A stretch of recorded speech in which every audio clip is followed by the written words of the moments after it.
Hello and welcome back to the LCS for another week of LCS play. Phreak has snuck his way into the LCS waiting room. I have 0 points. I didn't see it happen, so I can only assume you were very Was there like sneaky. a pot over your head, like the Skyrim? You You're just like, why don't my stuff go away? Phreak, everybody knows I walk to set with a pot over my head. Okay, that makes sense. That is my routine, all right? Thank you for exposing it to the world. Right here, this man, That's we have it. stolen That's hundreds all of my thousands of gold secrets from you. to being, you know, one of the world's greatest hosts out the window. Just Pot on the head. Pot on the head. That's it. You All wanna learn? right. Let's take a look at the standings to see how our teams come into this week. Only 2 weeks of play remain, but Cloud9 separated themselves just last week with a win over Team Liquid to take sole possession of first place and are on a 5-game winning streak when we take a look at that last 5 played.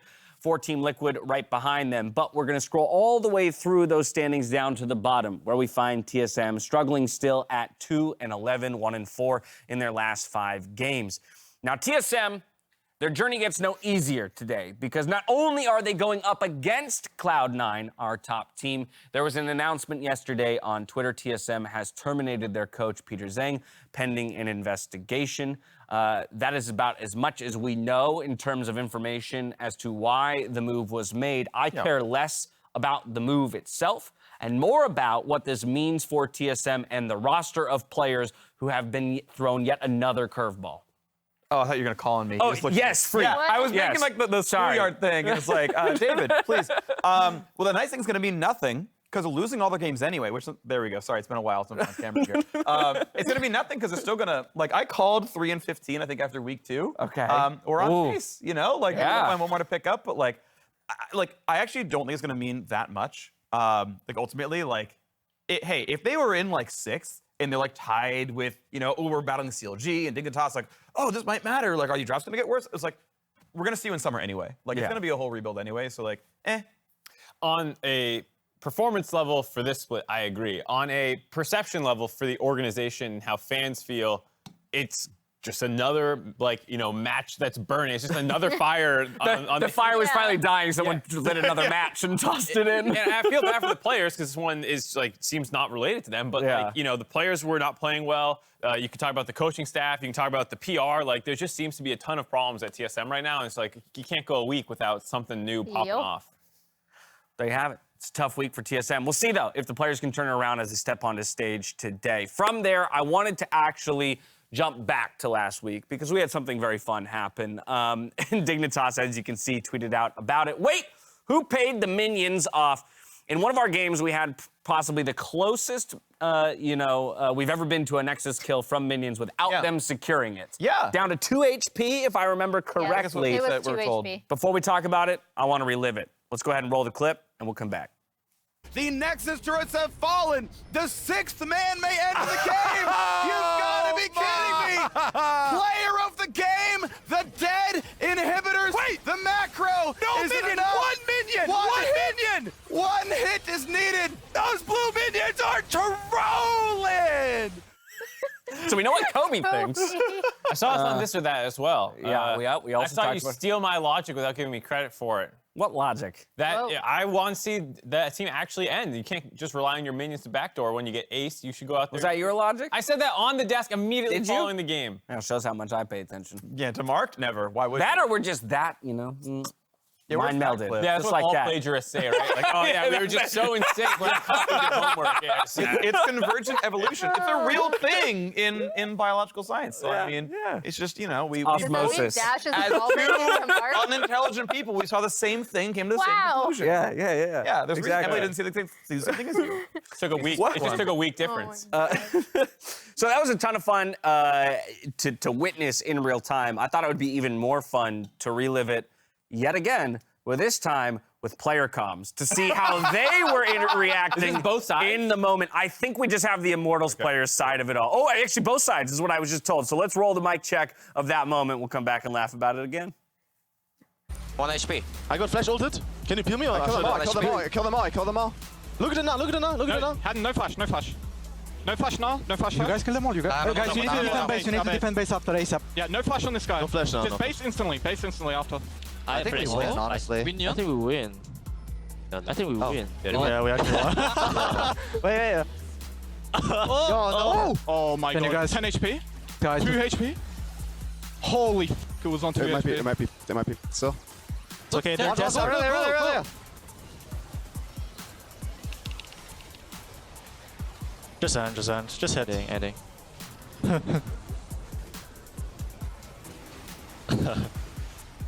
GG guys.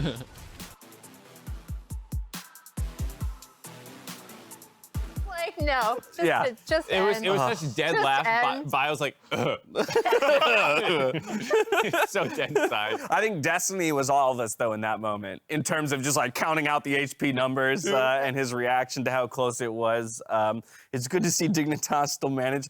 Imagine if the game went the other way. That is the thing that I kept replaying in my brain is like, what happens if that Nexus gets saved at 2 HP and then Immortals actually comes back to win it? That would have been disastrous for Dignitas. Mental boom for the split. Total mental Yeah. boom.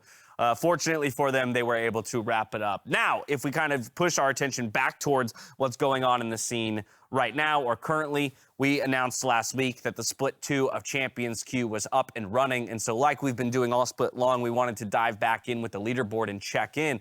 And this leaderboard, in a number of ways, looks surprisingly different to the way that it ended last time around. There's a few names that do still remain in the top 10, but for example, Core JJ now up there in place number 2, just behind C9 Malice, where JoJo, where is he? Nowhere to be seen. I feel like what happened last time, from what we kind of heard about from some pros and stuff, is like once you fall far behind, the motivation to try and climb the very top, because it is number based, falls down a little bit. And so it's a bit of a snowball psychologically to be like, I'm on top. Now I have to play a lot to stay on top, or I'm going to get surpassed. And the people who fell behind are like, well, I can't. If we have the same amount of time in the day to play, I cannot catch up if they're playing as much as they are. So maybe it will end up looking really different, or maybe JoJo will flap. JoJo did not immediately dominate in the first split either. Gotcha. Yeah, it was Kumo, right? Kumo was Yeah, I at the think it was top for like a while. Kumo and LeTigress were up there for a while. Yeah. It's Oh, cool. go ahead. Oh no, I was just gonna say it's cool to see Malice and Copy up here, since I know people have been heavily criticizing the C9 roster for not playing Champions Queue, but hey, we saw Sven last time, and it seems like, you know, C9 Academy is up there. They're putting in some of the work. I'm going to steal something. I believe it came off of Travis Gafford's Twitter, that he was looking at Champions Queue stuff, and it was something like the Golden Guardians guys were averaging like 22 games of Champions Queue. Yeah, he has a tweet played. that goes through everyone's Yeah, game so go split. check it out, because I'm going to paraphrase, but by all means, it sounds like the Golden Guardians roster of all the pro rosters is investing the most time currently into Champions Queue, which is cool to see, as they are, you know, looking to vie for their place in the playoffs. Now, if you haven't had a chance to catch any of the second split of Champions Queue, here's a little taste courtesy of Arrow. So what it takes to compete at the highest level. Our bolt. We one-shot anyone. They're hiding here. Window. Look on this Lucian, guys. Yeah. Coming around. We have to come Actually, around. I can follow this. Okay, they TP. They wanna one shot. TPing. This makes I'm space for me. sprinting while there. I can't loot it. They're just stalling. Okay, they're fighting. Kite Zeri. Hi, Jerry. You go just stay. I'm going in. Yeah. Nice. Okay, nice. Holy shit, Arrow. Dong tag. Wow, what the f... Perfect cut at the end there. A pentakill for Arrow, just following up on some of the most impressive individual plays from Champions Queue. I do love how he's narrating all of his movements like a half second after he does them. You know what I mean? He's like already gone in. He's like, I'm going hitting in. the wave. Yeah, exactly. It's like, no, you're already in there, sir. You're just 1v5ing. But very cool to see impressive play out of him, because they have a big matchup ahead of them today. The other person that was called out by Azael when we were talking in the green room was Tomio on Summit's stream, and how he's just like the biggest troll there is, but like one of the trolls you enjoy playing with, because it's just so much more lighthearted and funny. So definitely check out Summit's stream, I guess, to watch Tomio, unless Tomio has his own that I should just be watching instead. Well, okay, some internet sleuths will go find that out for us, whether or not he's got his own stream that you can tune into. But Azael's watching Otherwise, Summit. yeah, Yeah. watch out for Summits. From there, I want to talk about JoJo. We mentioned that he's not on that list. I'm not putting stock into the fact that he's not on the leaderboard of Champions Queue, like you said, Mark. But this has been a sentiment that I have seen throughout the community. How can we explain the massive deflation in JoJo and EG play from an explosive lock-in performance to a flat split? There has been a lot of discussion about EG, their hot start, how they've fallen, And it does feel like JoJo individually has been targeted a number of times, Phreak, for that criticism. Sure. So as far as I can tell, JoJo's still like a very solid player. His landing stats are still like really ace as far as LCS is concerned. So I feel like at least the first 15 minutes, like I think he's as good as he's been. But I'm gonna take a couple of stabs at it because I could do more analysis at some point. But right now it's like, well, they probably came together and like they gelled pretty well. But maybe, I don't know, they're not improving at the same rate as other teams. I mean, keep in mind in lock-in, like half the teams are playing academy teams. So like, okay, you got second place out of 6 teams. Well, depending on which 6 teams those are, they're still second place out of 6 teams. Like Cloud9 wasn't the whole roster. TL, I mean, close enough. And hey, they won in the end, by the way, right? So that team's still better. But like, you can kind of go back, look at the road, and it's like, okay, how many games did you win against LCS teams in lock-in? Yeah. 2? Right? And it's like, oh, okay, well now I can buy it, right? If you're a 6th place team, legitimately, then I see the entire path here, right? They were in Group B, which did not have as many of the academy teams in it. There was a little bit of time with Dig. There's a little bit of time with CLG, I think it was. But they're better than both those teams. Yeah, and Immortals as well. And so like they beat a bunch of the teams in the group that they're better than. And there was the A side that didn't have all the people. Then we have, of course, 100 Thieves underperforming versus Dignitas. And I think it did kind of paint this picture that maybe they were a little bit better than we thought. But I think the TL victory as well really sold that one. So I think you could argue overperformed a little bit, maybe hit the ground running a little bit better. They were really feeling themselves. And before some of the other teams solidified, because it was a very volatile start to the split, I would say in some sense you probably could point to the rest of the teams inflating, to use their own terminology, more than EG just straight up like nosediving. Yeah. I also think if we watch the way that they play and the way that they try to make set plays now, their drafting has kind of hampered them somewhat. I'm not like as down on their drafts as like a lot of people in the community are, because every time I see someone talking about EG, it's just like, oh my God, their drafting's terrible. I actually don't think it's as bad as what people say, but I do think when you're talking about JoJo specifically, if you give him a pick with a lot more agency where he's going to be attacking the 1v1 really hard, unlike something like say Corki, which they had him on for a while, in some of their losses previously. I think that's a big thing. They also tried out, I remember they were actually the first to bring out the Kai'Sa pick against Zeri, and it didn't work out in that game, but they were the first team to kind of try that out. So they have also experimented in draft a bit, I think. And it hasn't worked out for them as well as they'd hoped.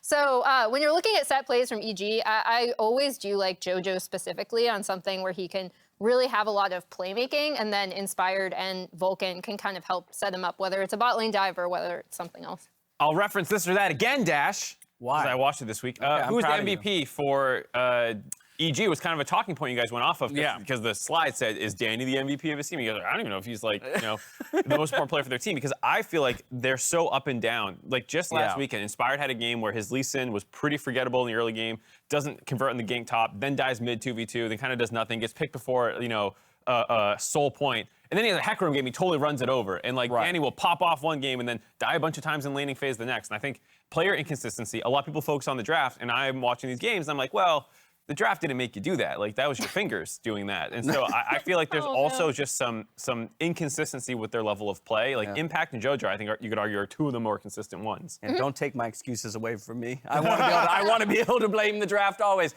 I just thought it was an interesting conversation, not only because of the team diagnosis around EG and what's going wrong, but also I wanted to have that conversation around JoJo because I think to a degree unfairly he's been targeted in his rookie split the centerpiece as like the reason they're failing. And I'm like, how many other players have we given time to or not given time to? We've seen both situations, right? Where it's like, all right, yes, he was talked up a lot, but it's been not even a full split yet of LCS play, and already people are like, no, he wasn't what he was made out to be. He's a total choker. Like, became the best. I'm like, give him some time. And so I would like to see him continue to be invested in. But ultimately, that EG squad, when they are firing off on all cylinders, I think is one of the most exciting teams to watch, which is kind of why I selfishly want to see them catch back up in kind of that in that improvement and make a case for a playoff position. You talked about some drafting. This next tweet is also about some drafting, but focusing on a different team. Should Cloud9 experiment more with draft now that they're at the top of the standings? So this is a discussion about being in first place. Phreak, you're for it? Sure, yeah, I'm happy to go for this one specifically. I would say every team should experiment more with draft, because I think there is a lot undiscovered. But since the question's about Cloud9, I'll talk about Cloud9, but almost everything I say is going to be about every team. Okay. Yeah, like, Ivor mid is hella good, right? Like, we've got like 3 teams now who are willing to play Zilean finally after years as champion being absurdly good, only Brigson playing it. Ivern is dumb strong. Someone had said, and maybe this is a misquote, that like he hadn't played Malphite in years before he picked it up on stage. It was like, Malphite is the hard counter to Jayce. Like, every team should be playing like 3 Malphite games a split because it's gonna be against Jayce 3 times in a split. Like, this is like dumb if teams aren't doing this more. So yes, I wish Cloud9, as every team in the LCS and every team in the world, to be honest, it's not even just an LCS thing, experimented more with draft. So yes, give me some more of that Ivor mid, give me some more of that Soraka mid. Like, let Fudge try on a Rally. If it doesn't work, that's okay, right? But like, I want to see more of that. They tried Karthus bot, they tried Karthus jungle. Show me some Swain bots, like that one's good as well. Like, I want to see all that stuff. Emily, where are you at? So the difficult thing is that when we're talking about C9 specifically, they did so much draft experimentation in the first few weeks. And so you have to find a balance between like, how much is this like, you're prepping specific picks throughout the week and you're going to try out one specific thing now that you're, you know, ahead. Like, I feel like we talk about teams like this all the time when they get to the top, and it's like, okay, what do they do now that they're at the top, that we know they're a solid team? We know that these C9 players have hands, which is one of the reasons why we were pointing out early on that they could pull off these drafts with maybe less preparation and practice, especially since they hadn't played that much together yet. This is, you know, in the first few weeks that they came together and they didn't have lock-in. So I feel like you still have to find a balance because this team has improved so much together by playing a more standard draft. So you could make the argument that now would be another time to try out different things. But I also feel like this always happens with top teams. And I have talked to players who've been in this situation before where they get to a point, I'm thinking of a specific Team Liquid team, and I believe it was 2018, where they got to a point where they're top in the standings, and then they start experimenting with how they want to set up like a 1-3-1, and they lost what they had previously. So you do have to make sure that you keep that coordination and synergy from before. I mean, there's a couple things to consider here, right? There's only 1 game separation, and while you probably don't care so much whether or not you're seed 1 or seed 2, you definitely don't want to drop out of those top 2 positions. So with that 1 game separation mark, there's only so much to work with. The other thing to consider is, sure, pie in the sky, if all my players could be perfectly practiced at all 150 champions in League of Legends, I would say, great, let's do it, let's experiment. That's not an option, rather. There's a finality to the amount of time you have and how much effort you can put in, and there's always a discussion about specializing in one strategy mark or going wide and having the ability to play many strategies fairly well. Yeah, I'm someone who likes specialization, and so to the point about should Summit play Malphite, I go, F no, he's Summit. If you want to counterpick Jayce, give him Wukong. Give him something that actually like dumpsters that matchup and carry a game. You know. Okay, then show me. Yeah, then show me a Wukong that he's never played in his career, right? Like. Yeah, but that's my point. Is like I don't care specifically. You know, if you have a play style, you don't have to learn other play styles. To Emily's point, I don't need you to learn how to play weak side top if your Summit and C9 plays the top side. But just find these other things to make sure that you are as diverse as you can be in that play style, so you don't get banned out or there's like a meta change and suddenly you can't play like the 2 things you've practiced. All right, well, that's what we think. Who knows what C9 thinks? We'll find out soon enough, I guess. Phreak, we got to say goodbye to you as we end the waiting room and move on to the show. 11 minutes and 30 seconds. I will toss you in 11 minutes and 30 seconds. Toss to the co-caster, okay? not Phreak. Yeah, you toss.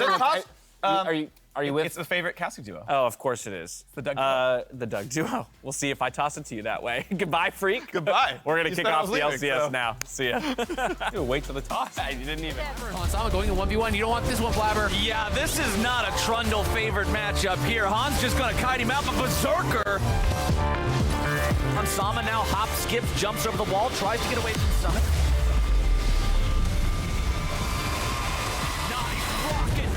Nice follow, nice kill. I think CLG's been playing pretty well lately. I think going in the future, I actually think that they might make a run for playoffs. Luger has been looking really good. Luger, though, gets all in by Johnson, and he tells him to sit down. Oh, and he goes right back in to hand him the seat. Luger with the solo kill on the enemy AD carry. Hanafi's have been playing better lately. They're definitely more scarier than the first time we faced off against them. He's ready to go. He locks in the objective, and Tactical's gonna get run down by the Barbarian King of Eyeball Swords. Shut down over to Ssumday. Ssumday has been stepping up for them a lot, I think, lately. He had really good many good tournament games. Ssumday's going for it, though. Ssumday has ghosted, and he is after Jenkins, and Ssumday gets his kill. So I think Ssumday is definitely gonna be a point of focus that we need to, worry about. It's definitely not easy for us. Need to win pretty much every game at this point to actually make playoffs, so there's some pressure on us. The last time we played Immortals, Wild Turtle and Destiny got a solo kill onto me. There again with the phase breaker, you already mentioned. He knows how to play this champion to get those stuns, and in Destiny knows how to set it up to kill FBI. I really want to redeem myself, and I hope that they play Wild Turtle instead of Arrow so that I'm able to get revenge on him. Personally, I don't really think Immortals is a good team, and I know that sounds pretty funny to say considering we lost. FBI in the stasis, trying to buy himself some time, but he's already down, and they'll take out 100 Thieves. Immortals! But I do think we threw the game pretty hard last time, and it's definitely not going to happen again.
What's up, everybody, and welcome back to the LCS, where Raz has finally showed up for work. Hey! And apparently Mark hates Batman. Yes. All that aside, let's take a look at the standings. Cloud9, as a reminder, has sole possession of first place. TL just behind them, having dropped that game between the two just last week. 100 Thieves, sole possession of third, before we get that tie for fourth between Dignitas, Quantum Pay, and FlyQuest. Bottom half of the standings look like this. Evil Geniuses, CLG, Golden Guardians, Immortals Progressive, and TSM bringing up the rear. We flip on over to the schedule, and we see what we have in front of us today. It's Immortals versus 100 Thieves to kick things off. CLG versus Team Liquid in game number 2. Cloud9, TSM, Dignitas, Quantum Pay versus Evil Geniuses, and Golden Guardians versus FlyQuest to close out the day. A lot of quote-unquote lopsided matches by scoreline, at least to kick off the day. With those first three, things get a little closer as we move towards the latter half. But as we take a look at that first matchup, Friends and OGN champions face off against one another on the stage when Ssumday takes on his former teammate in Arrow. And I actually learned a lot in the KT roster. So I was doing a lot of mistakes, made a lot of mistakes. But he was, he noticed or recognized that I'm in the mood, or because I made so many mistakes, or I'm in the performing bad, I feel bad, right? Like he tried to cheer me up. He made some mistake a lot and same mistake. So our support get really mad a lot. Hachani was really mad for him. Personally, I think he's really has good mentality, even though we are joking a lot about him, like making fun of him. He doesn't get serious anything, and he likes spicy food, and I like spicy food too. So whenever it become night, if we are hungry and playing solo queue together, we order together, and yeah, it was good time with him. Maybe in this Spring Split, after this Spring Split, maybe we can catch up. I'm not sure which place we would go. He likes the tteokbokki, spicy rice cake. Maybe we can go. We went to Yeopdeok, which is Yeopki tteokbokki place name, and then it's a spicy rice cake, really spicy. We often went there. I don't know. Maybe I should ask Ssumday which one would we go, When Ryu was in NA, it was before COVID, so we were hang out together often. So we went honey pick in K-Town. So would pick if I have chance. Well, we really need to win. We are not begging win, but even though we win, just don't feel bad. You know, you're giving us playoff chance. Oh my god. So the funny thing about this interview, because I might tweet out the raws of this, because they were also reminiscing about like their win on KT Arrows together, is, you know, Arrow talks about like how much Ssumday helped him and how he was like so emotional and he never bullied him, and then Ssumday's like, yeah, we were picking on him for crying at the thing. So it was a fun like KTA fan moment for me, I guess, to listen to them. And it's really cool that they're still friends, you know, from this. This is them winning. The other recollection that they both had was how favored Samsung Blue was in this matchup. So the fact that it went all 5 games, I think, was a surprise, myself included, as someone who just thought KT was going to get blown out. So because they were such a streaky team, like they were very on or off. Yeah, it was one of the greatest finals ever, if anyone's ever seen it. It ends with the blind pick as well, where they both take Yasuo. Like, it was just insane. So a lot of history between those guys. And you heard him, you know, even now being like, hey, just give us the win. Yeah. You know?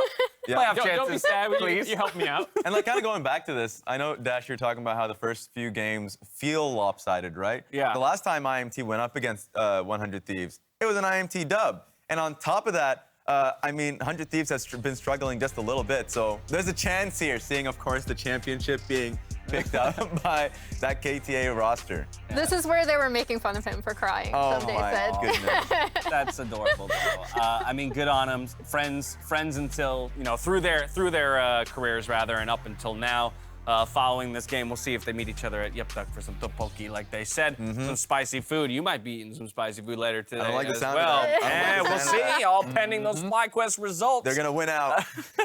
Please. But it's great to see them still cheering each other on throughout their careers, even as they step onto stage as opponents against each other. Now, if you fast forward to today, you know, you got Ssumday, FBI, and all of 100 Thieves. They're finding their footing in the final weeks of the spring split. Let's take a look. It feels pretty good to be back in the groove of things, and hopefully we can keep improving. I think a lot of it has to do with confidence, and I'm a firm believer that this game, as long as you have a certain level of skill, it all comes down to confidence and focus, and I just feel like we've been a lot more focused and confident in the past week. Confidence, focus in the last week. On the scale of 1 to championship 100 Thieves, though, Raz, where do you feel they're at on that journey? They're pretty far away from that. They're still pretty far from championship 100 Thieves? I would give them a solid close to semifinals. Wow, you just took my number scale and you went a totally different direction with it. Championship is not a number scale. I would say 7. I would say 7. They're getting there. And I think their last week was a huge positive from the standpoint, if we're talking about confidence, Abbedagge must feel a lot more confident because he's been getting a lot better. His Vex pick, I thought he performed well in team fights. Ssumday has been performing this split, but just being able to see him sync up with the team in those fights as well. His Aatrox, what's it called? Flank that he had in one of the team fights were great. So we need to see more of that. Mark, looking at their strength of schedule on a 3-win streak here for 100 Thieves, fairly easy closeout, aside from that C9 game in their Super Week. But in terms of, again, by record, all teams that should be beatable for them. Yeah, you expect them to end up 3rd place in the split. I mean, FlyQuest still neck and neck with them, but I think they'll win out from there.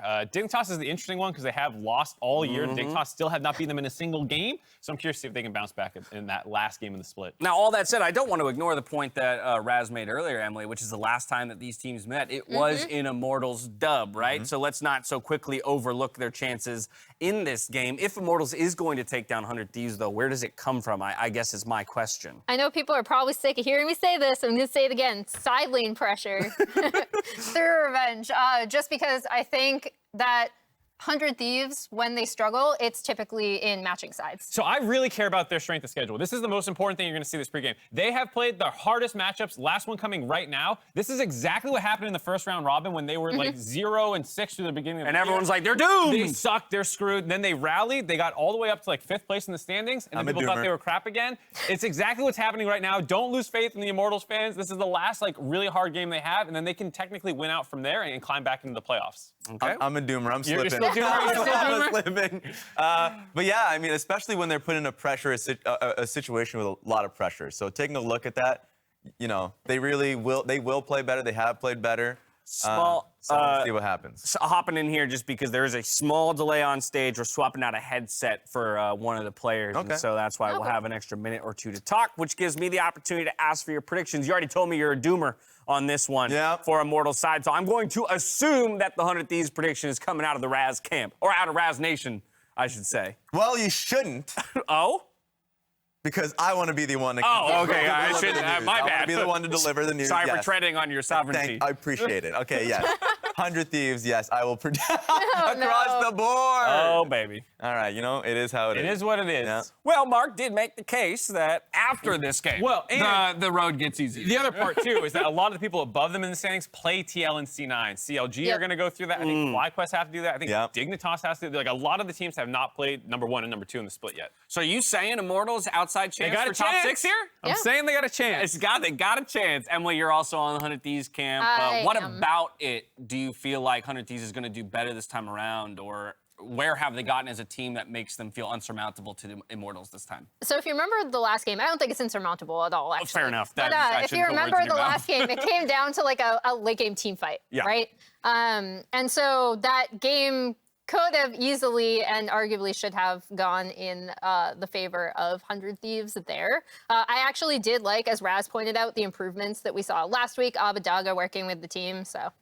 Yeah, and I think what they were showing there is that's actually twins. Yep. That's Freeze and his brother, who used to go by Freeze V2, apparently, Yes. when they were coming up in the That's scene. pretty funny.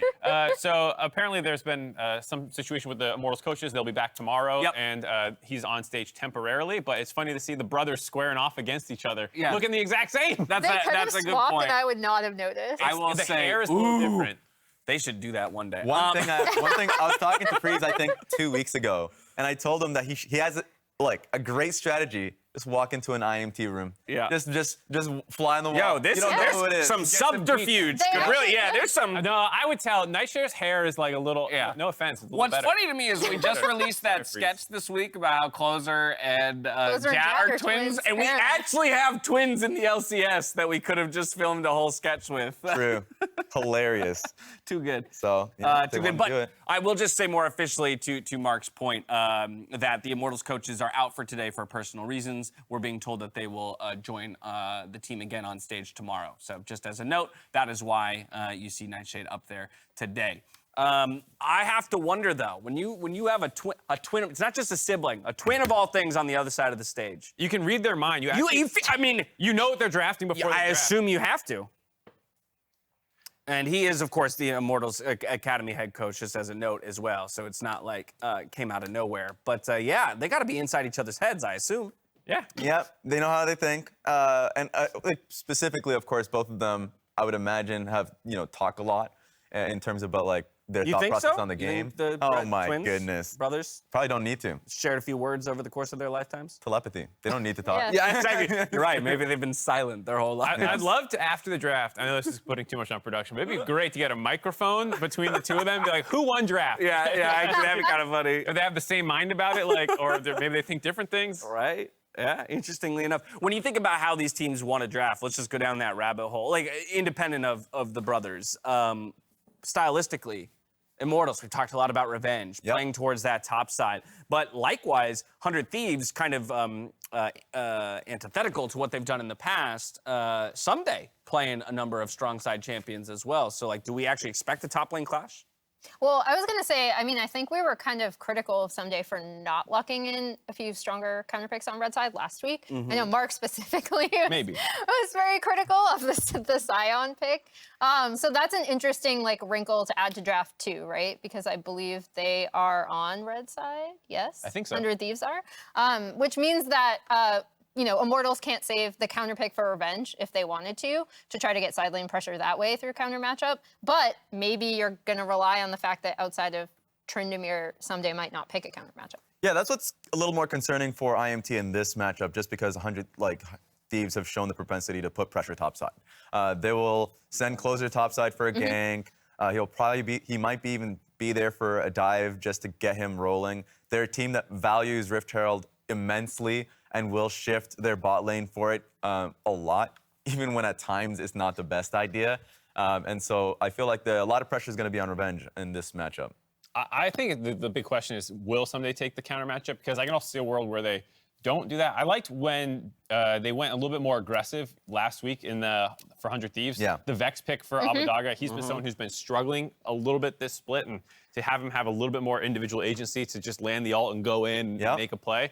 I would love to see some more proactivity out of him and Closer together working, because I haven't seen very much of that this split. When that was one of the things that seemed to work well at the start of summer last year when Abbedagge come in, was his assassin play combined with He's the really playmaking. versatile. Yeah, him with Closer were great. Well, and that was the massive difference maker, right? It's because they are friends and they already, like, it was supposed to be, oh man, he comes in, they already have a super strong mid jungle. The other interesting thing about the way 100 Thieves have been playing is, to Raz's point, they've been going topside a lot more than they previously had, right? When this team came in, we were like, okay, they're going to play bot side 2v2s. This is going to be great for them. And FBI was saying, like, you know, like me and huhi, we might have lost a little bit of confidence lately in our play, but we're back on now. So now I'm curious to see if they start playing around them again in terms of jungle pressure.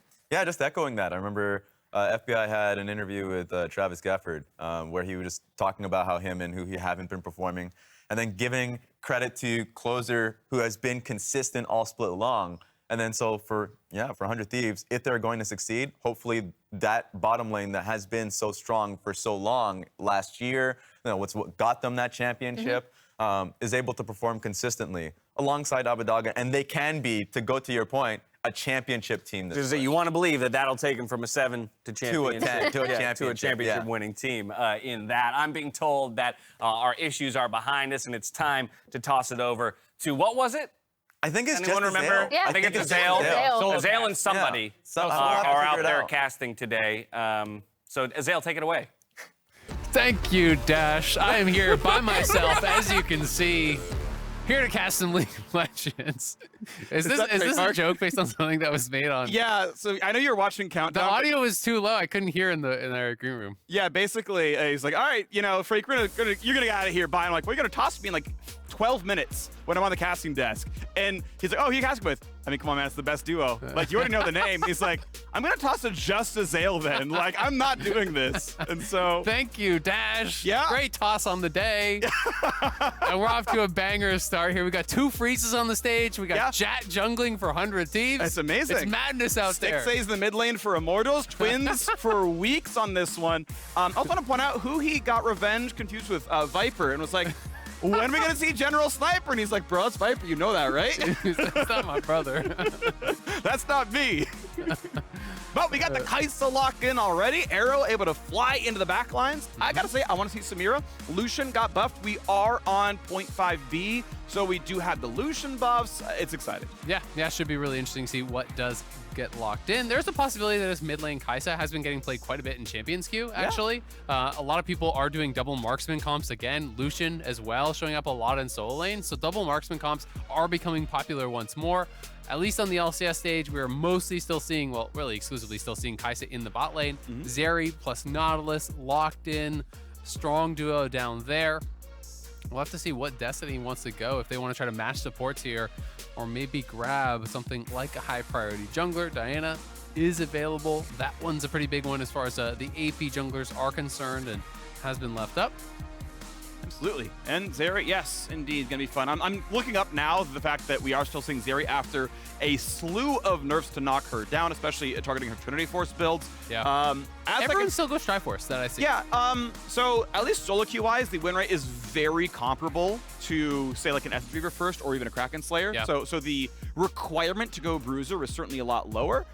If pros like, actually it's just better to have a tankier AD carry, fair enough. If they want more DPS out of the bot lane, crit builds is the way to go. And I think based on the way that I see most pro players play Zeri, the tank build or the bruisery build, whatever you want to call it, makes more sense because people want to play aggressive. They want to get in onto the back line. They don't want to go Kraken and actually hit frontline with Zeri. That's not really why they're playing the champ. It's to be able to really dive in, find those angles where they can kind of play that line, force people onto them, survive with the extra health, E over a wall, bait out cooldowns, that sort of thing. We are getting Leona plus Kai'Sa as the bot lane, very likely here for Immortals, barring any sort of swap.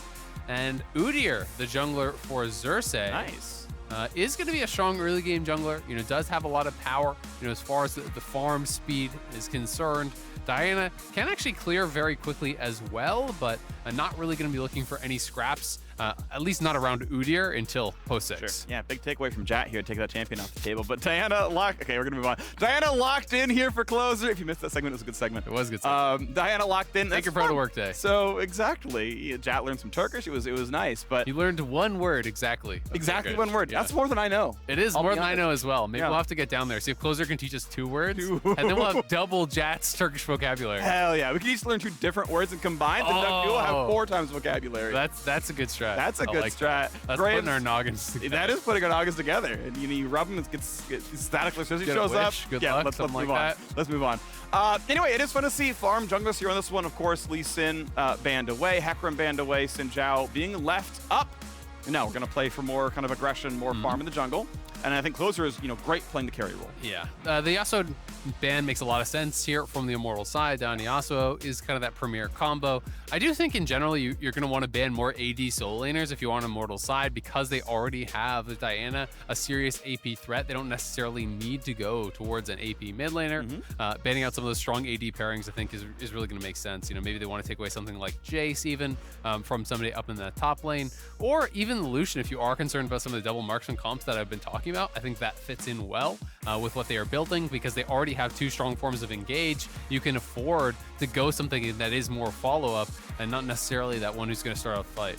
And keep in mind, Zeri as well is about 60-40 physical magic, so she really does contribute meaningful magic damage. So if you are going to stack MR, it actually works pretty well, even against the bot lane pick here. So we're looking at a Jayce. As Son of Thieves banned away the Graves, the counter. Is it going to be blind Jayce top? I wonder if he's doing this, or he's saying that that's what you want to play. Play a Jayce, or you want to play a Gnar. I think those would kind of be the options. I think that is kind of like what he's saying. Like, I know what you want to pick. You banned out the Aurelia. So we'll see. They are going to lock in the Viktor here. This will be blind. PowerOfEvil has been liking the Ahri a lot, so that would be interesting to see if they wanted to go towards it. Again, I did mention that Kai'Sa can be moved mid.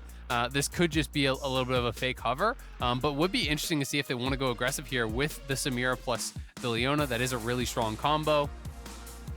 And they still just play Marksman down there regardless. As you mentioned, you called the shot a while ago. Kai'Sa mid. As time ticks down, it is. That's going to be the lock. PowerOfEvil onto Kai'Sa. Nope, just kidding. Ha-ha! It was on 0 for so long. The timer starts 3 seconds early, so you stood at 0 for 3 seconds. I got baited. You got baited. Yeah, rip. I mean, there's always a chance comes afterwards. Jayce will be locked in. His 3rd Jayce game of the year here for Revenge. Yep, going to be grabbing the Jayce. Not a big surprise. He does like these aggressive picks. Graves has kind of fallen off a bit, but obviously was banned this game. It is possible it still gets swapped, as they are kind of really taking their time deciding what they wanted to go for. But last second is Orianna. So Orianna pairs well with the Udyr, pairs well with the Leona to have that kind of engage. You have the follow-up, obviously, there from the Kai'Sa. You can kind of soften people up with the poke here from the Shock Blast, and then look to dive in and try to finish them off. I'm curious what the pick is going to be. Is it just going to be something like the Gnar, pretty safe and standard? Ssumday has always been a very big fan of Renekton. Not so much this year, as it hasn't really been a common pick, but has played it twice already. Yep. And it is, in fact, going to be the choice here. Does have really good gank assist, so setting up for the Diana can make it pretty risky for Revenge to push if Diana's on that side of the map. Even just flash stun plus the Diana following up, you're probably not getting out of that one unless maybe your phase rush, or you can kind of buffer your E knockback, something like that. But pretty strong 5v5 team fighting here for really both sides. It feels like they are kind of built to scrap. Immortals with a splash of split push really here with the Jayce, but it's going to be an exciting game because I expect a lot of fighting around these neutral objectives. The defending LCS champions in 100 Thieves and Immortals hoping to make their way into playoffs. They are 2 games behind with 5 to go. Let's get into it. What's going on? Jake from State Farm, the perp just confessed. I think. I don't know. What? Oh, can't afford streaming anymore, so here we are. Oh, don't give up what you love. State Farm has options to personalize your policy so you get a rate that fits your budget. Oh, that's great. The subtitles would be nice. For surprisingly great rates that fit any budget, like a good neighbor, State Farm is there. Call or click to get a quote today. Summoner's Rift coming in a second. 4-9 for Immortals, hoping to find their way into playoffs. The playoff bubble is at 6 wins right now, and only if EG goes 0-5 is that going to remain the bubble. So a winning record required here for Immortals. 100 Thieves, the hardest team remaining in their schedule. They've already played the top 2, but here squarely in 3rd place is 100 Thieves, looking to make that repeat for another title. And I think we were having this conversation where you were saying this is a similar pattern to what actually happened last split, where it's this idea that, you know, they started out really kind of weak with a lot of losses. Everyone's like, Immortals kind of sucks. And then they actually hit the easy part of their schedule. They started picking up a bunch of wins. Everyone's like, hey, maybe Immortals is pretty good. It kind of feels like that pattern could repeat itself a little bit here. 5 men top. There's been such a kind of increase in these evades towards top side because people are putting a massive level of importance on side brush control up in this top lane, especially when it is range versus these melee matchups. So they go up there, they sweep to make sure that there's no ward actually placed there. You get a ward if you're owned down. Now, what this actually does is it means that Ssumday can't just play in side brush and step in and out to just last hit minions and avoid harass. So it actually does become very, very important in these types of matchups. And it's been interesting to see over the last year, more and more teams are doing this because top lane is so isolated nowadays in pro that setting your top laner up for success in the 1v1 is incredibly important. Right, it's more likely to compound because there aren't other factors like influencing it. So it's like if top lane's really tight, right, and you're always at an almost all-in window. Like if Revenge is at 2/3, Ssumday wins the lane from an all-in, but if he's not at 2/3, Ssumday can't do anything because he'll take the losing trade. Well, if you have to face check a brush once and you lose a 30 of your health, you've won the lane off of one face check, right? And that ward can turn like that into the entire lane, into 30 CS, into turret plates, and a herald, and just like that just compounds until someone changes something. And it even allowed him to use his own trinket ward early on Tribrush up towards that top side. So if there was going to be any sort of early cheese gank, you know, get a quick level 3 here on closer and then move up and look for it, he is going to be covered from that as well because he didn't have to spend his trinket ward on that side lane brush. Whereas Ssumday, who did not get that help from his team, his only ward is going to be used on the side lane brush, so he has no jungle coverage as the Udyr potentially clears back up there. If Jayce can bounce the wave and Udyr comes towards the top, there's always that concern that the jungler could come for you. So wave pushed in. Looks like 100 Thieves have pressure in the middle and bottom lanes right now. Kai'Sa, not a strong early laner. You kind of want to get to Manamune plus Threaded Dirt, get the Q evolve. That's what you kind of gets our first meaningful power spike. Otherwise, you kind of lose all of your lanes and you're just kind of waiting to scale. So that'll be the look down here is Immortals will be pressured in. If 100 Thieves want to play their very standard playthrough bot, tower dive them on the 6th wave or something play style, they've got the comp for it with this champ select. Absolutely do.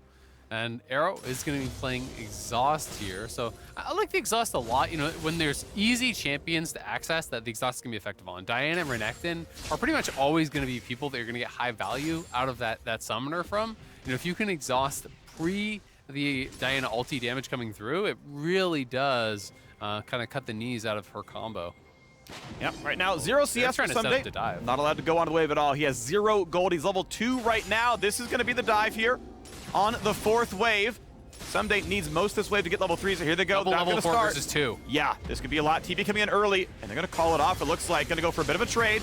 Not going to get much more done, but at least Ssumday gets to get maybe 3 CS here. Well, we got to see what mid lane wave is actually. So he's going to lose likely a full wave off of this. They're going to have their jungler cover. It's not so bad because it is a farming jungler, so Diana will be able to pick this up, but that is fairly costly for Abbedagge. It puts him down an entire wave and his TP, so now he has to go back to base. You know, he has a worse buy, and he can't actually TP to return to lane, so fairly nice little bit of pressure there out of Immortals. They stacked the wave. They had a great timing. Double level 4 versus level 2, excuse me, forces out TP. Big trade down there. Destiny chunked a bit low, but 100 Thieves still feeling good about this one. I want to point out one more thing. Even though Closer grabbed the wave, ideally you want to recall off your first clear and then show up on your after respawn. So Closer skips a recall. Yes, he gets gold. Yes, he gets XP. That's obviously valuable on a Diana, but he skips a recall so that if he meets Xerxe later on, well, the dude's up a, boots and a ruby crystal, that second fight might be harder. Maybe Closer recalls off of this camp instead, but it's still a tempo loss. And look how much worse Abbedagge's buy was, right? Because he only had gold for an Amp Tome, so he comes back with an Amp Tome and a Pink Ward. His opponent got a Tear and a Dark Seal on the additional buy, which is way more powerful, but now they're looking to chase him down. Is it enough? Revenge at 200 HP. Closer gonna jump in. Yeah, it's gonna guarantee it. He's gonna grab first blood. Bonus stats not needed. Down goes the top lane. Nicely done. They get the kill. Revenge holds onto his flash. He realizes he is going to be dead. No way out of that one, so at least he holds on to the summoner. But a good job by Closer getting up towards the top side. He soaks the farm mid. He gets first blood top. He gets a free reset for Ssumday, who doesn't even need to TP if he doesn't want to now to lane. He can hold that in case of additional jungle pressure later. Instead, he is going to TP back. Yep. But, you know, ends up working out pretty well. And I've got to say, I'm not really a fan of those, like, tempo TPs when you already have the wave bounce and it's going to slow push towards you. I feel like oftentimes you can just hold it because, yes, in this case, it might not end up mattering. But if you do get re-ganked and push out a lane, then it's much more costly. And as a melee champion in a range matchup like this, I don't think you can really punish revenge on the bounce anyway. You basically are just going to wait at your tower and pick up that farm. So that's a TP that's really common in pro play across all leagues and in high elo that I'm just often not a fan of. Yeah, I think there's plenty of habits that players like just get themselves into, and it's like, well, actually, the expected value of that TP is a lot higher if you hold it because there might be something going on, right? Like, oh, maybe here, right, where, you know, Xerxe shows up and you're dropping. Yeah. Like, what would you have dropped if you walked? Now he actually can't try to defend under tower because if he takes too much damage, he can't TP back. So he has to back off. And it's one of those weird situations where he's going to try to get in the XP range, gets 6 now. We'll see if he can do it. Is he close enough? He's going to burn Ghost, but as he plays under the tower, now with Pee-wee, they're going to go for this one now. Not level 6. They're going to find the first stun. Flash over, going to drop aggro. There goes the kill. And no easy way back into the wave. We're going to find 2 plates down in a wave or 3 lost. It's actually so funny that this is the game I choose to talk about this, and this is what happens. Yep. Because he got literally nothing out of TP back. He couldn't contest the wave, and then he gets dove. And guess what? If you had your TP now, he would have been able to pick up a full extra wave of minions. Instead, he can't TP, he can't fix his wave. He'll have to walk back to a slow push away from him, and his lane is completely lost off of that teleport. And that is a habit that a lot of pros everywhere in the world have.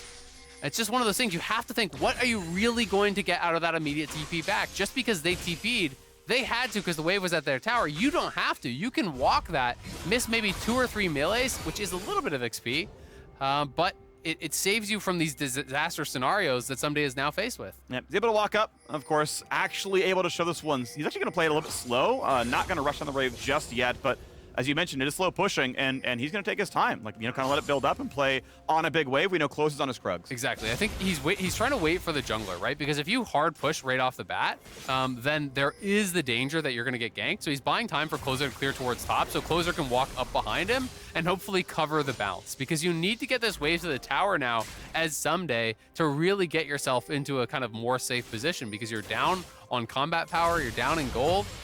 You know, Closer did clear out that pink ward, so I think that gave him kind of the safety to say, all right, they're going to respect that Closer could be in the brush behind me, so Revenge will not go aggro on me. This lets me reset the wave. As soon as you get to the tower, you know it's coming back your way. That little mind game is actually pretty funny, home. We got a little fight in the bottom lane first. Ssumday taking some pretty good damage. I mean, thankfully, Leona doesn't actually shield herself, so no Zeri passive value. But yeah, theoretically, if Xerxe were topside, that Renekton was just dead off of playing a 2v1 because Closer was like, if they're going to respect me, I'll go do red buff, which like is a reasonable call to make. Just turns out that through Fog of War, there was actually a gank available. And that's why, in a lot of these situations, as a jungler, you've got to be willing to mix it up, right? And this is something that I think a lot of the top junglers do very, very well. Santorin gets a lot of credit for, you know, these ganks where people, there's these seemingly random ganks where he picks like Trundle and he just level 2s you right off the bat, right? And you're like, well, why would you do that? And it's because people have to give a respect to all these different approaches to the game that you could have. I think Closer is another guy who sometimes goes super aggressive. So people are going to give him the respect that, hey, he might be looking for a dive. Hey, he might be in this brush looking to kill me. And that can allow you at times to get away with a greedier play. And it can look really, really good. But we've got a close game right now. 300 gold lead to Immortals. Looking at the top lane. Yep, turns out the gank worked pretty well for that one. Junglers closing farm. Mid laner winning. Of course, Abbedagge had to drop away for the TP top. That was paying forward. And even though 100 Thieves are winning in the bottom lane, expected via their lane matchup, they can push that one a little bit more thanks to the first Dragon off the bot lane control and now a Herald off of mid lane control. So likely to see that scoreboard tilt even more to 100 Thieves' favor as the bottom scuttle drops. A nice surge of 105 gold, and Xerxe will not find a good play into mid, but top lane just keep on scrapping. Revenge down to 300 health. Knockback. He's nearly dead. He sidesteps the shock blast. Ssumday takes a fight that Revenge just about won. That was so close, man. I wonder if Ssumday actually just popped his ult early on for that trade, if he would have been able to straight up kill him. You know, the additional Fury, the AoE damage off of it. Could he have actually followed through and killed him? You know, I think Ssumday started that out as just like, oh, I'm going to take a nice little trade and then going to back off. But then it got to that point where he almost had him straight up dead to rights. You know, he had no flash, so there was no real way out for the Jayce had he popped that ultimate. Either way, a good bit of trading there evens up the farm in what was a pretty heavily losing lane prior to that. So Revenge walking back to his lane, indeed loses, I think, the entire thing. There's no cannon minion there, it's just the cannon wave now. So 3 casters, but the melees were gone. That's most of the gold, most of the experience. Pretty valuable there, of course. So, yeah, nice job by Ssumday, right, to win a good trade, to get the lane priority, to get a safe recall for himself, and he won't lose nearly as much on his walk back. And you can see the setup here, 400 Thieves. They're clearly trying to play towards this dragon. You know, this kind of section, they're putting a lot of their vision in. Some of that has been swept out by Xerxe because they had wards on Raptors as well. You can see the little ward remnant there that was over by Raptors. They already got the first dragon pretty early. Next one's here in about 25. They're going to be looking to just try to stack those dragons, utilize this power of the bot lane. You talked about Kai'Sa's weak early lanes. So trying to utilize this Zeri Nautilus to really enforce their will on that bottom side, stack up those dragons, build towards that win condition of Soul, knowing that, hey, if Immortals want to play through sides, because they have been heavily committing to Revenge Split Push in a lot of games, well, now we're going to have this way to tell them, no, you don't actually get to commit to Split Push. You must come here and defend Soul. Yeah, the time is going to keep going forward. Of course, Dragon has spawned 11 minutes in. That is on pace for a very fast Dragon Soul, right? It's 22 minutes if they get it on cooldown every time. Like, that is really, really, really fast. So down it goes, and we're going to get ourselves an Ocean Rift. And you wouldn't think that it would be the Diana team, you know, being the one to actually get to do it, but he got the Rift Herald on the top side as well. He's been able to just absolutely power farm. He got First Blood. He's taken both Dragons and the Herald, so Closer is having a super effective early game. You know, has more farm than both his solo laners on the Diana, and that's going to feel really, really good.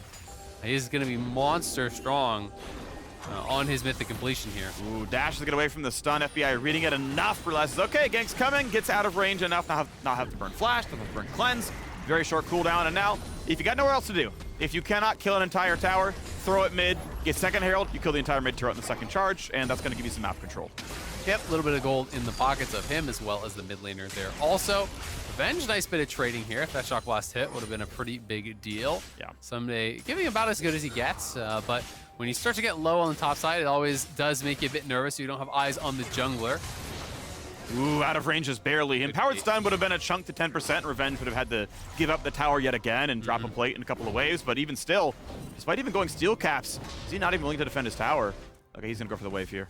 Yeah, he will be able to farm this up, and he has TP, so he'll likely take this and then actually look for his base on this wave.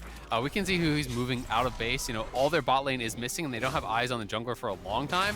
You know, we know that they are actually moving up towards this top side, so it's pretty dicey. If Revenge actually TPs back on the tower without coverage, then he could get dove, and that is why Leona is moving up to cover. We'll see if she's going to be there in time, and I think both teams kind of giving her respect, knowing that both teams are making the appropriate plays. Leona is missing bot.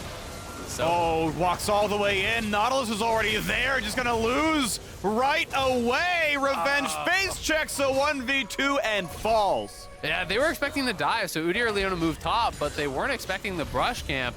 He steps forward, does go down, so all of the kind of early advantage that they got off of that TP back from Ssumday, off of the dive, is now completely gone. Revenge is going to be losing in this side lane. That is not the position that they want this Jayce to be, because he is supposed to be their pressure valve. You know, they're giving up the objectives to create a gold advantage, right? And they're actually just losing objectives, and they're down in gold. Yeah, bot lane going roughly as expected. Yeah, okay, 20 CS is maybe slightly high, but not by a ton. Like, this is the winning lane for the Zeri side, sure. The Dragons are going really early. You know, love the choices by Close to get there on time. But yeah, the fact that you're bleeding out in top side as well, the fact that, I mean, mid seems fine. I mean, because you got the Herald, you're actually up tower damage. I don't believe Poe's taken a single plate, despite Abbedagge having to leave lane, you know, once or twice. So other than a CS lead, I mean, this really feels like 100 Thieves are just kind of slowly walking away with this game. Shockwave is going to force a flash out of a huhi. Nice attempt there. Not much more you could have done with that one, but it is a flash down. Yeah, a nice little bit of pressure. They get that flash out with the Orianna ulti. That'll be up before the next dragon, and it is going to be Ocean Soul, so will be one of the highly prized dragons here. Closer pretty far out in the lead as far as the gold is concerned. 500 above the next richest member, which both junglers have just been absolutely power farming and have picked themselves up a kill, so in a pretty good spot here. But Revenge just looking to scale, looking to try to get some sort of pressure in that side lane. But really, since the early levels, it's just been Ssumday finding the better trades, being able to avoid most of the poke. And as a result, he is just slowly whittling down the Jayce and pushing him back. When the wave comes in, huhi is around, spotted on a ward as he sweeps one out. All of the Immortals actually ready for the blue buff, and we'll see if there's A proactive fight coming around here. Xerxe knocking down a ward as well. And the blue buff moved off to the side. Make sure Pee-wee can grab it. And here's second Herald. That will pretty much fully crack the mid lane tower if it's summoned there. We walk in. First bit of crowd comes across. Nautilus ulti. He's going to hit the back lane for 3 stuns total. And it's already Immortals running away. Yeah, I don't think they can walk back in now. Abbedagge is here. You can't actually walk in through the laser, through the gravity field. So they're just zoning it out. They're going to grab themselves another Herald. So Immortals move 5 men up here. Oh, Ssumday, a little bit split up. Has to burn the flash. I was going to go over that one as well with the exhaust on. Going to get some decent damage, but now on the bottom side, watch out for Destiny. Burns the stopwatch, stays alive. Closer goes in, only finds one of the ultis. Ssumday going to try to find the backline access. Revenge already goes down, a jump over the wall for Arrow, trying to trade back on to Ssumday, and they will get a 1-for-1. A flashback for PowerOfEvil now on the bottom side. So far, not too bad as we open up another one as Xerxe grabs it, gets the shield, walks out. Pee-wee's got to run. He needs that shield back from Kudo, but he's going to go down. Second kill now picked up on both sides as it's going to be a disengage. Herald still Clay, but a decent fight from Immortals. Yeah, scrappy fight there, 2 for 2 as Immortals try to get something back. When 100 Thieves exited, they kind of exited in multiple directions, and now they're trying to proxy the wave and get FBI up there to see if they can get some sort of a dive as the wave comes in. Looks pretty doomed for Xerxe. I think they could potentially go for it, but they don't know if everyone is based. So I think they're a little bit wary that someone could be in that brush besides FBI. They didn't have eyes on those recalls. They're going to go for it now, though. He let the wave come down to the tower. He's going to go ahead and give up the assist as well. I think he should have just given up a solo kill. Dare Abbedagge to land the skill shots. Yeah, he lands them, but extra money goes over with the assist coming up. And now he's dead for Dragon. Yep, he's down for Dragon. So 100 Thieves is going to move straight down towards that bottom side. Closer already is in the area.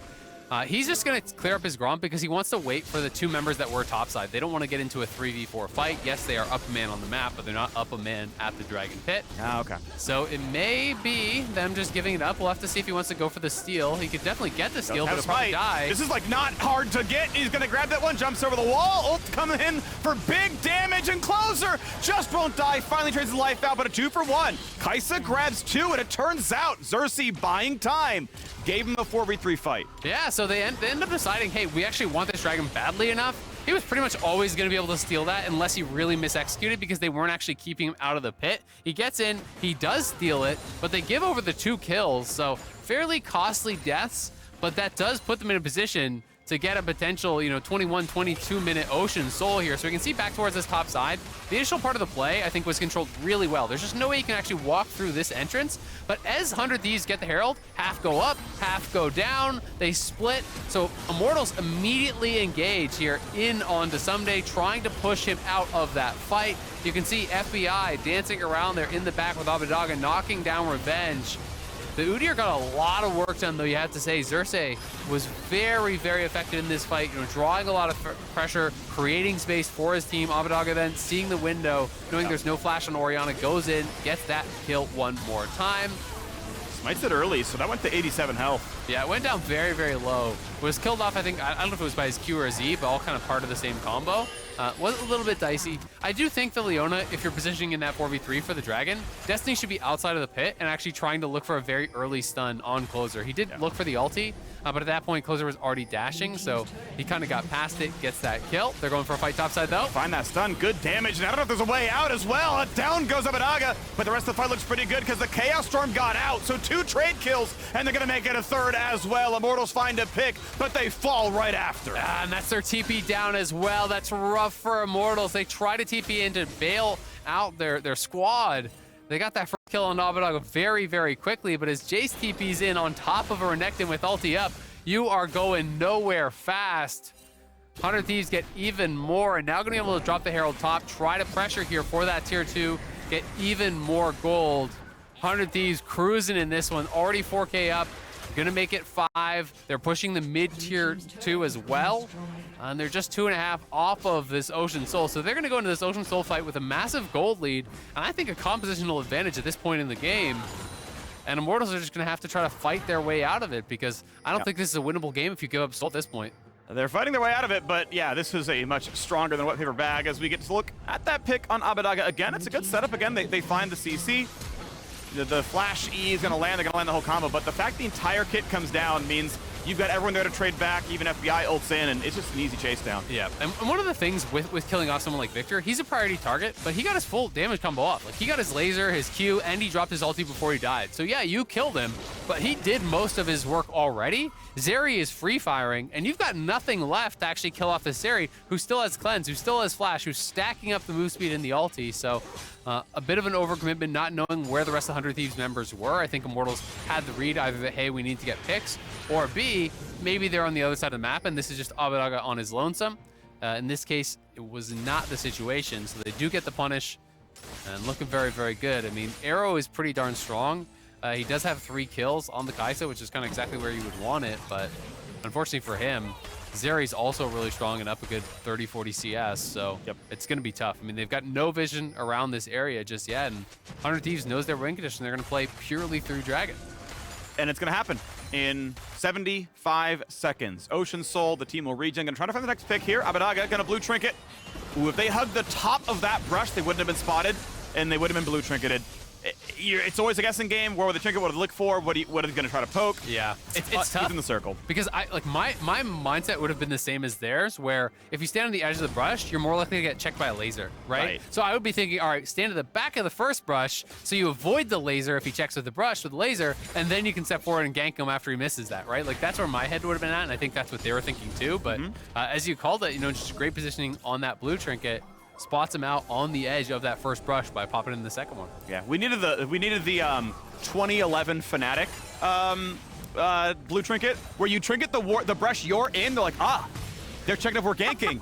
It's the Melisson special. Like, I want that one to live in memory. 2011 Fnatic Melisson, that is a special blue trinket. It was clairvoyance back then, by the way. What percentage of the fans you think watching now know what you're talking about? I'll go 5%. 5%. I don't know how many. I don't know how many league boomers we have watching. I mean, I was casting that game, or at least I was in the audience. But yeah, clairvoyance, the brush you're in. They think you're not there. Blue trinket it. They get that one too, and like, it must be safe. There you go. Boom. Of course you would have been there, though. I mean, season 1, that was in your basement. Yes, so. yeah, I own your house. Like, you would have been there. I'm the mayor. Here we go, though. Dragon Soul on the dock, and huhi engages, takes a ton of damage, gets right back out, and we got the Chaos Storm in the back line. Immortals turns tail to run, and 100 Thieves come to take a whole lot more. Without legs, you're not getting away. 2 for nothing, they run to the hills, but Closer wants yet another. 3 for nothing, is it gonna be? Revenge just barely gets away. But they're gonna go straight to Baron now. You have Ocean Soul, and one of the most powerful things about this is you can tank the neutral objectives endlessly. They get the kills, they get the soul. The setup for 100 Thieves was so good around there. It's always been Immortals trying to show up late to the objective, trying to face check their way in, but it's so damn hard to do. They just don't have full vision of the area, so they're trying to force their way in here. But you're walking through lasers, through the gravity field. The full combo comes down. Ssumday has a nice angle here on the flank on a lot of lit up members, hits the slice onto Revenge. Revenge actually knocks him over the wall, gives him the alley-oop so he can dunk his team. Revenge with the assist there as the slice and dice plus the rare scene Jayce E assisting the Renekton combo. It's a 3-part dash. I didn't know. Apparently it's there. Out in the analyst desk, it's a lot of them. That's the State Farm assist of the week right there. Oh no, no. Absolutely. Oh no. All right. Well, Immortals all but the crying at this point. They have certainly taken this game over. Red Bull Baron power play. Okay, they lost some waves on the reset, but they're going to be getting some towers off this one as well. And I want to spend a little bit of time talking about how Immortals have been seemingly late to the play every time. I want to weekly defend it by saying, okay, if you have no vision control, right, you're screwed. Like, maybe you hope someone's out of vision currently fighting the dragon when you come in. Timing-wise, if you can't get the vision control, go in at spawn, hope FBI's currently between cooldowns or Abbedagge's burned a laser. It's like your best individual chance to take a fight, but I mean, it's so tough. They're so far out. I mean, you're way down in gold, right? And it's one of those situations that they don't feel that they can take fights, so they try to get as much gold as possible and show up to the fight right on time, having spent all their gold, and they're hoping that they can make something happen there. But you're then down on positioning, you're down on information, and you're down on gold. So I do think it's a really, really difficult way to play it out. They're pretty limited because 100 Thieves, I think, has done a great job choking them out and controlling the vision. So this is, more credit to 100 Thieves. But it's very rare that you show up without vision and you can win a fight against a team that has more vision and more gold. It just almost doesn't happen. And I think it's even tougher when there's multiple forms of hard engage, as there is here with Diana, with Nautilus, even with potential flank from the Renekton, which becomes a reality when you don't have eyes on him. So 100 Thieves have drafted well for their win condition. They utilize the bot 2v2 pressure to get early access to these dragons. And then Dragon 3 and 4, they just executed very, very well. You know, they were willing to trade out their death for that smite steal on 3, and on 4 they were fully prepared. They get kills off it, they get the soul off it, they get the Baron off it. Yep. This is the 100 Thieves that a lot of people have been waiting to see, that they have been you know, less consistent this year than they were last when they actually had their championship run. And everyone kind of expected them to be up the top of the table with TL and C9. They are a couple games back, so they've got some work to do, but it doesn't really matter what your record is if you can make it to playoffs in a really good form, then they can be a team to challenge. It's, you know, pretty soon they're going to be a lock for 3rd place unless Cloud9 drops a game. It's going to be the 100 Thieves Team Liquid, you know, upper bracket, you know, 1st round match. Like we are running towards that being our 1st round playoff match. And so 100 Thieves like, hey, you've got 5 games, counting this one, to be ready to fight TL in a best of 5 unless something really weird happens in the standings. That is your match in 2 weeks here in playoffs with fans in the audience. Like, that's going to be a banger for sure. So and that's where they're headed. Every time I hear fans in the audience again, man, I just like, I just get happy. Yeah. It's been way too long. I can't wait to have everyone back. Yes. Tickets are on sale. Check it out. We want to see your smiling faces here in the stands. 100 Thieves looking to close this one out. It's been a very strong showing. It's only 26 minutes in, and it's one of those games where it's been so dominant that you're kind of like, why haven't they ended yet? And it's like, well, 26. It's only 26 minutes in. They're just stomping them. Yep. So there we go. Inhibitor number 2 is down. Mid lane now under fire. It's going to be a little bit of damage with Abbedagge. Honestly, at that point, like, try for the play. Just go ult in and get his ISO Q and get something to go on, but not taking the play just yet. They're still bleeding out towers. Keep in mind, the Baron buff is gone. There is no better time than now to take a fight. But unfortunately, Immortals cannot find their way in to find anything to do, and they're going to drop the inhibitors, drop the tower, drop the gold, and the reset's going to come in. Yeah, I mean, I agree completely, because it's one of those situations where you're like, well, they're down 9K, Phreak, but then you actually look at how much gold is in pockets. They have about that much gold in pockets. They have like 8,000-ish gold that they had not spent. So actual combat power there was pretty even, you know, before they spend.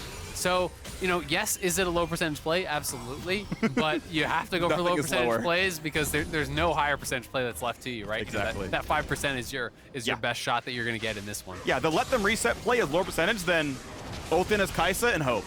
Right, like actually, right? You actually lose more games by doing nothing than there. So again, it's a really, really minor thing. You know, ultimately Immortals are at 2% in this game regardless. So it is kind of whatever. But it's not the thing you're gonna point to in VOD review. It's gonna be everything else. You know, that's like clearly way more important. Get there, but it is always I like optimization. Exactly. And when you watch them base and then you see Deathcap picked up, Sonya's picked up, you know, Hurricane picked up, you know, BF Sword picked up, like all these huge completions come through. It's like, oh, it's gonna be tough. I wish you didn't have those. Yeah. Well, yeah. But we are now looking for the final inhibitor kill. 100 Thieves to close the game out under 30 minutes. They will not defend the tower itself. They will play for the Nexus turrets, but the problem is, this means they can walk back with triple inhib, go for Elder Dragon, and guess what? Siege number 3 is worse. Immortals, Siege number 3, if they want it, has an Elder Dragon, but they're not gonna go for the flip. They're gonna go for the engage now instead. Stun's gonna come across, gonna find the stun and an arrow as well. Nicely done. Destiny dropped dangerously low, as Pee-wee's gonna teleport back in after trying to play for the top wave to build his team some space. I think it's a good wave to go for, right? Give them, fewer avenues to close the game out through, but now, okay, we force the TP through your jungle, onto the dragon likely. And I think that's really all they wanted. You know, if you can get an easy pick, then maybe try to push for the end, but really, when they see PoE showing top, they want to make him TP, they want to force that out of him. So now the top wave is going to stack up because he couldn't push it all the way out. They're going to have to use that second TP to try to contest here, no but flash. He no literally way cannot smite this. There's not a way to steal it. There we go. Dragon and claimed revenge. Could have tried for the shock blast, but I believe it would have been through Fog of War. So now the team fight starts. Elder Dragon's on. Down goes 1, 2, 3. Here comes number 4. And a flash for revenge. You might as well try to get one kill on FBI. He's sidestepping the shots. I mean, at least the fancy footwork's good. Is that Neo? But it's a flash forward. It's a kill. It's the ace. And 100 Thieves gonna close this one out under 30 minutes. A Bud Light ace on 16-6. 100 Thieves retain 3rd place. And if Immortals want to join the fans and be on stage, they gotta find 3 wins the next 4 games. It's gonna be tough for Immortals, especially off of a game like this. Pretty disheartening. 100 Thieves, though, coming up big in their first game of the weekend. We're getting down to it. Second last weekend of the regular season here. 100 Thieves looking really good in this one. There's not much to criticize. You know, you can nitpick a bit about kind of the teleport that we talked about earlier from Ssumday up in the top lane, but it's hard to really care about when his laning was so good after that he kind of got himself back into the lane either way. Bot lane was always having the push. Mid lane was really, really stable. 100 Thieves looked in full control, played towards the Soul Wing condition. Just really nice stuff from them here today. Oh, well done on the Thieves. That is the form you want to see from this squad. Everyone doing their part really, really well. Closer and Ssumday putting enough effort in the top lane to turn around the Renekton Jayce matchup into control. Bot lane winning by itself, dodging every gank, and stacking dragons basically on cooldown. You love to see that with a winning bot lane. Like, hey, can my Diana effortlessly stack dragons? Awesome. While also turning bot lane around, or top lane around, awesome. Like, Closer was very efficient. He did really, really well. Whole squad, I think, showed up nicely. Abbedagge, okay, he was kind of doing whatever. He TP'd to help out top lane and kind of sat down at a CS deficit, but everyone played well. Yeah, absolutely. I mean, I think his team fighting was really good. His positioning was good on the Viktor. Was a key part of why it was so difficult for Immortals to ever actually contest at these neutral objectives. I mean, they got every single neutral objective. They got both Heralds, they got all the Dragons, they got the Elder, they got the Baron, and it's every time when Immortals are showing up and trying to contest these, you have to walk through the Viktor lasers, through the Viktor gravity field, through this potential engage from the Nautilus and the Diana, and they just weren't really able to do it, weren't really able to kind of play the game that I think they wanted to play, which was supposed to be create a lead on top side, you know, steal away a dragon or two, and then have this big gold lead that we've accrued to then come and slam you at a 5v5. But when top lane went sideways, it got tough. It got tough. So we are joining LeTigress and Jat, Closer, one of the two, for our Verizon post-game interview. See you there. I mean, I can't tell the difference. Closer, Jat, all the same to me here on the stage. But I am joined officially by 100 Thieves Closer after that victory. Quite the pop-off from 100 Thieves all around. How do you feel that everyone performed? I know there's been some turmoil as of late, and you're really wanting to prove yourself. Yeah, I think lately I'm starting to being happy about our performance. I think this is like 4th game win streak for us. So hopefully our win streak continues. I think we've been getting better lately. Past weeks was like, obviously our start was rough, but I think we are always good at like learning from our mistakes. And I think it starts to showing in our practice as well. So yeah.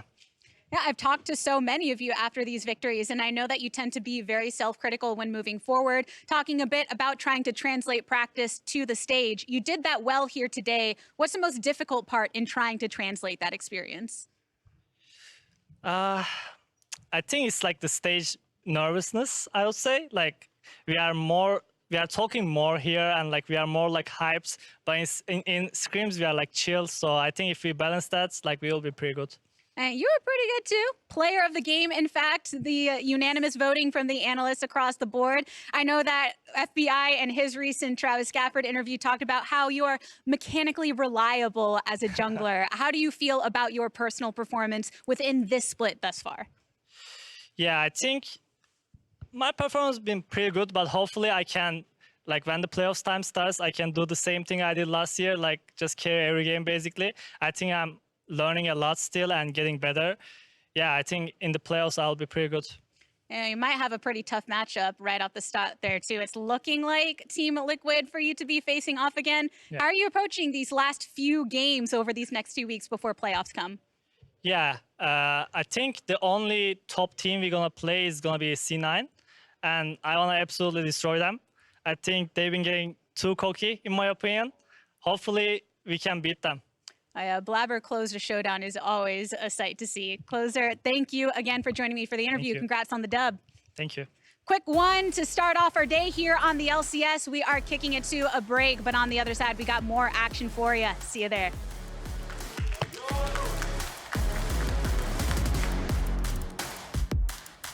I am here by myself, as you can see, here to cast some League of Legends. Revenge at 200 HP. Closer gonna jump in. Yeah, it's gonna guarantee it. He's gonna grab first blood. Bonus stats not needed. We got the Chaos Storm in the back line. Immortals turns tail to run, and 100 Thieves come to take a whole lot more. Without legs, you're not getting away. Do for nothing. They run to the hills, but Closer wants yet another.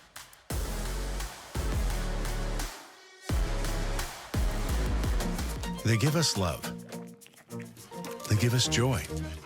They give us lessons in sharing. So give them some love back. And what says love better than something you can chew on? Use your MasterCard to make secure purchases from anywhere.